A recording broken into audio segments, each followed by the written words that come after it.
কারো জীবন গল্প যে এতটা ড্রামাটিক হতে পারে তা এই গল্পটি না শুনলে বুঝবেন না। লিখেছেন একজন শিক্ষক, তিনি যেভাবে লিখেছেন আমি ঠিক সেভাবেই বলছি। বাস্তবতাও এমনটা হতে পারে বা গল্পটা আদৌ বাস্তব কিনা তা আমার বিশ্বাসই হতে চাচ্ছে না, তবে আপনাদের মূল্যবান মতামত কমেন্ট বক্সে আশা করছি। তিনি ঠিক এভাবেই বলেছেন। আমি পতিতালয়ে গিয়েছিলাম, সেখানে গিয়ে টাকার বিনিময়ে আমি যে মেয়েটি পেয়েছিলাম সেই মেয়েটি ছিল আমার ভালোবাসার মানুষ। আপনারা হয়তো আমার কথাটা শুনে অবাক হচ্ছেন, আমিও সেদিন অবাক হয়েছিলাম। আমি ইচ্ছে করে সেখানে যাইনি, সেখানে যাওয়ার একটা কারণ ছিল।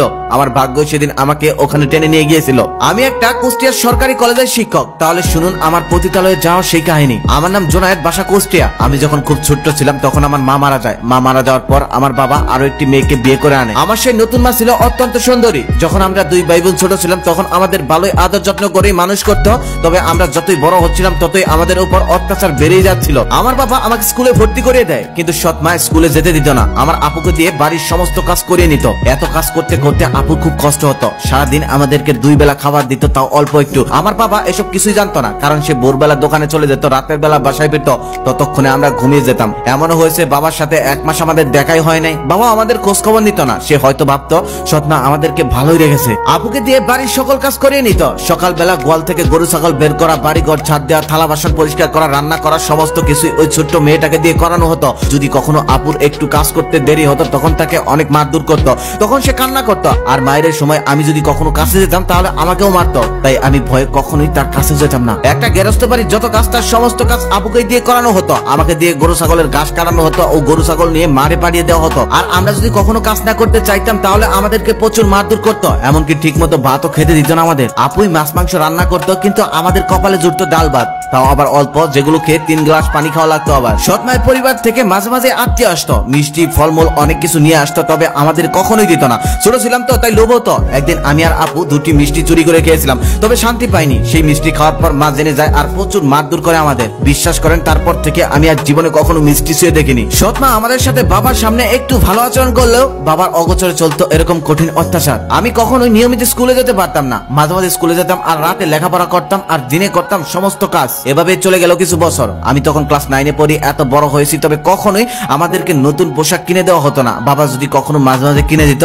তাহলে মা সেটা নিয়ে যেত, আমাদেরকে পড়তে দিত না। আপু এত বড় হয়েছে তারপরেও কখনোই তাকে একটা ভালো পোশাক পরতে দেওয়া হতো না। সবসময় নোংরা পোশাক পরিয়ে রাখতো। আমার তখন 15 বছর বয়স, তবে 10 বছরের মধ্যে এমন একটা দিন খুঁজে পাওয়া যাবে না যেদিন আমি সৎ মায়ের হাতে মার খাইনি। আমাদের অত্যাচার আরো বেড়ে গেল যখন সৎ মায়ের ঘরে আরো একটি কন্যা সন্তান জন্ম নিল। আমাদের সেই ছোট্ট বোনটাকে আমার অনেক ভালো লাগতো, তাই চারপাশে ঘোরাঘুরি করতাম। কখনো কোলে নেওয়ার সাহস পেতাম না। একদিন সাহস করে কোলে নিয়ে একটা চুমু খেয়েছিলাম। তারপর যেই ঘটনা হয়েছিল সেটা আমি কখনোই ভুলতে পারবো না। আমার সৎ মা সেদিন আমাকে এমন জোরে থাপ্পড় মেরেছিল যার কারণে আমার একটা দাঁতই উঠে যায়। এভাবেই চলছিল আমাদের জীবন। আমাদের সেই ছোট্ট বোনটার নাম ছিল রিপা, তবে রিপাকে কখনোই আমাদের কাছে আসতে দিত না। হঠাৎ করে আমার সেই বড় আপুর একদিন বিয়ে হয়ে যায় একটা প্রাইমারি স্কুলের শিক্ষকের কাছে। আপুর বিয়ের দিন আমার মতো খুশি হয়তো আর কেউ হয়নি। আপুর বরটা মানুষ হিসেবে অনেক ভালো। আপু অনেক সুন্দর ছিল বিদায় আপু পড়াশোনা না জানা সত্ত্বেও একজন শিক্ষক হয়েও তাকে সে বিয়ে করেছে। আপু যে শ্বশুর শাশুড়ি পেয়েছে তাদেরকে শ্বশুর শাশুড়ি বললে ভুল হবে। আপু একদম বাবা মাই পেয়েছে।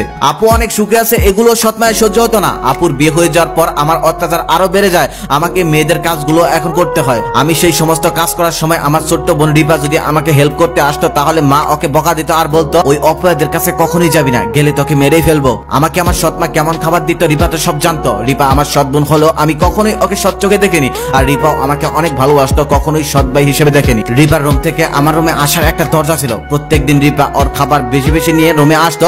মা বললে বলতো আমার রাতে ক্ষুধা লাগে তাই আমি রাতে খাই, তবে সেই খাবারগুলো প্রত্যেকদিন সে এসে রাতের বেলা আমাকে খাইয়ে দিত। আমি সেই খাবারগুলো খেতাম আর কান্না করতাম। এটা আমার প্রত্যেক রাতে সুখের কান্না ছিল। এভাবেই এসএসসি পাশ করে ফেললাম। তেমন একটা স্কুলে না গিয়েও A+ পাই, কারণ আমি সারা রাত জেগে লেখাপড়া করতাম আর চিন্তা করতাম একদিন লেখাপড়া করে এই বাড়ি থেকে পালিয়ে যাব আর নিজেকে মুক্তি দেব।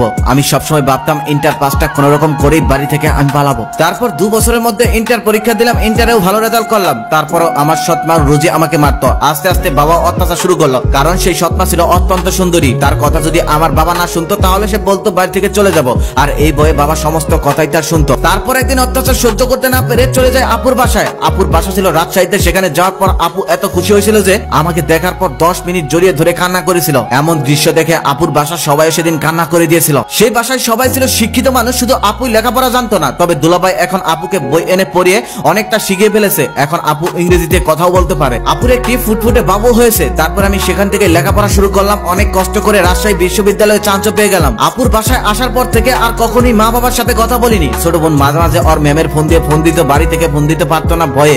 আপুর বাসার সবাইকে নিয়ে কিউট ভাগ্নিকে নিয়ে ভালোই কেটে যাচ্ছিল দিন। মনেই হচ্ছিল না তারা আপুর শ্বশুর শাশুড়ি, মনে হচ্ছিল তারা আমার আপন বাবা মা। দুলাভাই সে তো অন্য রকমের একজন মানুষ। আমার কখন কি লাগতো সে সবসময় খেয়াল রাখতো। আমি একবার একটা টিউশনি করতে চেয়েছিলাম, তবে আপুর শাশুড়ি আমাকে বলেছে আমার ছেলে কোনো টিউশনি করতে পারবে না। সেদিন আমি অনেক কান্না করেছিলাম। সে কান্না ছিল খুশির কান্না। আমার দিন ভালোই কাটছিল। দেখতে দেখতে লেখাপড়া শেষ হয়ে গেল। হঠাৎ একদিন আমার সৎমা আর বাবা আসলো আমাদের বাড়িতে।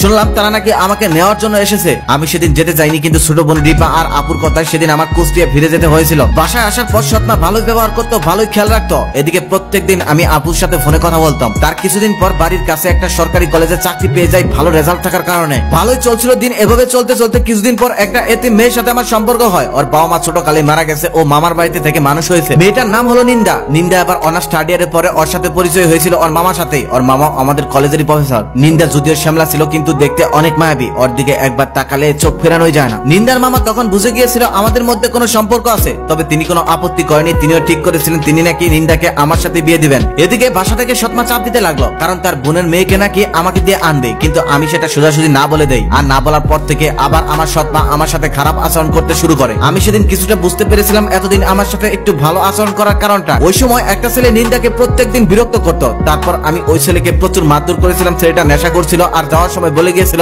ওই মেয়ের কপালে খারাপ আছে, মিলিয়ে নিস। তারপর একদিন সৎমা আমার ঘরে আসলো আর আসার পর বললো তার বোনের মেয়েকে নাকি আমার বিয়ে করতে হবে। আমি না বলে দেওয়ার সাথে সাথে সে তার জামা কাপড় ছিঁড়ে ফেললো আর চিৎকার করতে লাগলো আর বললো আমার সর্বনাশ করিস না, এসব বলে চিৎকার করতে লাগলো। আর বাবা ওদিক থেকে দৌড়ে আসার পর বাবাকে কান্না করতে করতে সমস্ত ঘটনা খুলে বললো। বাবা মায়ের ছেঁড়া কাপড় দেখে বিশ্বাস করে ফেললো। বাবা সেদিন অনেক মারধর করেছিল আমাকে। এতটা মারধর করেছিল যে সেদিন আমার উঠে দাঁড়ানোর শক্তিটা পর্যন্ত ছিল না। তারপর বাবা আমাকে বাড়ি থেকে বের করে দেয়। তারপর আমি এক বন্ধুর বাসায় চলে যাই। সেখানে গিয়ে সমস্ত ঘটনা খুলে বলি। আমার বন্ধু কিছুতেই বিশ্বাসই করতে চায় না। সে বলে একটা মা কখনো একটা ছেলের সাথে এমনটা করতে পারে। ওদিক থেকে আবার নিন্দার মামা খবর দেয় নিন্দাকে নাকি পাওয়া যাচ্ছে না। অনেক খোঁজাখুঁজি করার পরেও তাকে পাওয়া যাচ্ছে না। তখন আমি তো আরো চিন্তায় পড়ে যাই। অনেক খোঁজাখুঁজির পর জানতে পারি যে নিন্দাকে নাকি ওই ছেলেটা নিয়ে জোর করে খারাপ জায়গায় বিক্রি করে দিয়েছে। তারপর আমি সেখানে যাই আর সেখানে গিয়ে নিন্দাকে দেখতে পাই। নিন্দাকে দেখে আমি জড়িয়ে ধরি আর জড়িয়ে ধরার কারণে সেখানকার মানুষ কিছুটা সন্দেহ করে ফেলে। সেখানে থাকার সেই মহিলাটা তখন বলে এটা ভালোবাসার জায়গা না, যা করতে এসেছো করো আর তাড়াতাড়ি এখান থেকে চলে যাও। আমি তখন তাকে রুম থেকে বের হয়ে যেতে বলি, কিন্তু সে সন্দেহ করে ফেলে। সে বলে যা করতে হবে আমার সামনেই করো, আর যদি এদিক সেদিক করো তাহলে কিন্তু একদম পুলিশে দিয়ে দিব। নিন্দার চোখে ততক্ষণে শুধু জল ঝরছিল। ওই মহিলাটা একটু সময়ের জন্য বাইরে যায় আর ওই সময় আমি পুলিশকে ফোন করি। পুলিশ আমার পরিচিত হয়, অতি শীঘ্রই সেখানে চলে আসে। তারপর ওই মহিলাকে আর ওই ছেলেকে গ্রেপ্তার করা হয় আর আমিও নিন্দাকে সেখান থেকে উদ্ধার করতে সক্ষম হই। আমাদের বিয়েতে আমাদের আপুর শ্বশুর বাড়ির সবাই থাকে। পরে বাবাও নাকি ছোট বোনের কাছ থেকে জানতে পেরেছে আসল ঘটনা জানার পর আমার সেই সৎমাকে বাবা বাড়ি থেকে বের করে দিয়েছে। বলেছে আমার বাড়িতে আর কখনোই আসবি না, তুই যা টাকা পয়সা পাস সমস্ত টাকা আমি তোর কাছে পাঠিয়ে দেবো। তারপর বাবা তার ভুলের জন্য আমার কাছে ক্ষমা চায়। অতঃপর আমরা অনেক সুখে শান্তিতে সংসার করছি সবাই মিলে।